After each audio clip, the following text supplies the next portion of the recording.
ایک بار ایک سمندر میں ایک کشتی ڈوب گئی اور جنگل کے بہت سے جانور اسے دیکھنے کے لیے سمندر میں جانے لگے۔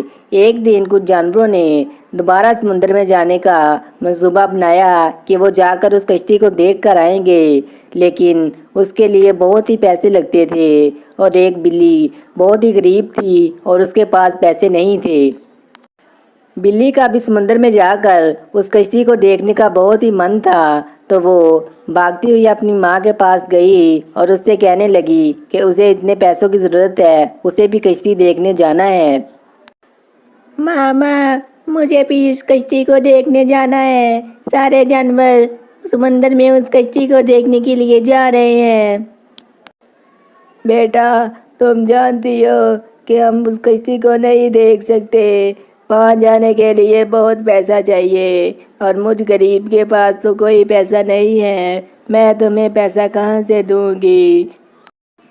ویسے بھی اس سمندر میں بہت ہی خطرہ ہے، میرا دل نہیں چاہتا تم ادھر جاؤ، اگر تمہیں کچھ ہو گیا تو میں کیا کروں گی؟ وہ بلی بہت ہی ضدی تھی، اس نے اپنی ماں سے کہا کہ آپ کا وہ جو پرانا گھر ہے اس کو بیچ دو اور مجھے پیسے دے دو، میرے سارے دوست جا رہے ہیں اور میں نے بھی جانا ہے۔ اگلے دن اس کی ماں نے ایک گھوڑے کو اپنا وہ پرانا گھر بیچ دیا اور اس میں سے جو بھی پیسے ملے وہ اس بلی کو دے دیے کہ جا کر وہ سمندر میں وہ کشتی کو دیکھ سکے۔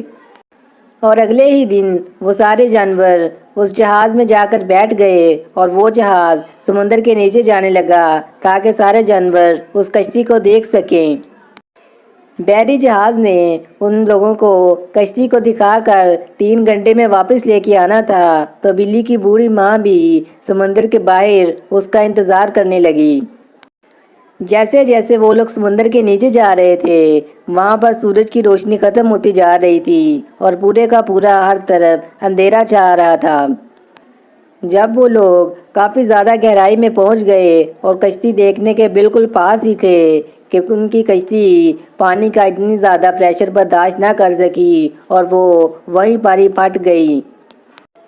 کشتی جیسے ہی پھٹی، سارے جانور سمندر میں بکھر گئے اور پانی کے پریشر کی وجہ سے ان کی بھی موت ہو گئی اور سارے پھٹ کر چھوٹے چھوٹے ٹکڑوں میں بٹ گئے۔ بلی کی بوڑھی ماں بھی اس کا انتظار کر رہی تھی، لیکن 3 گھنٹے گزر گئے اور وہ باہر نہ آئی تو وہ بہت ہی زیادہ پریشان ہو گئی۔ انتظار کرتے کرتے رات ہو گئی تو وہ بہت ہی زیادہ پریشان ہوئی اور اس نے مدد کے لیے وہاں پر اور لوگوں کو بلا لیا۔ وہاں پر اور جہاز آ گئے اور وہ سمندر میں ان سب کو ڈھونڈنے لگ گئے۔ آخر کار بہت ہی زیادہ محنت کے بعد انہیں وہ بحری جہاز ٹوٹا پھوٹا مل گیا اور ان جانوروں کے ٹکڑے مل گئے۔ جب بوڑھی بلی کو پتہ چلا کہ اس کی بیٹی اس دنیا میں نہیں رہی اور وہ مر گئی ہے تو وہ صدمہ برداشت نہ کر سکی اور وہ بھی اسی وقت مر گئی۔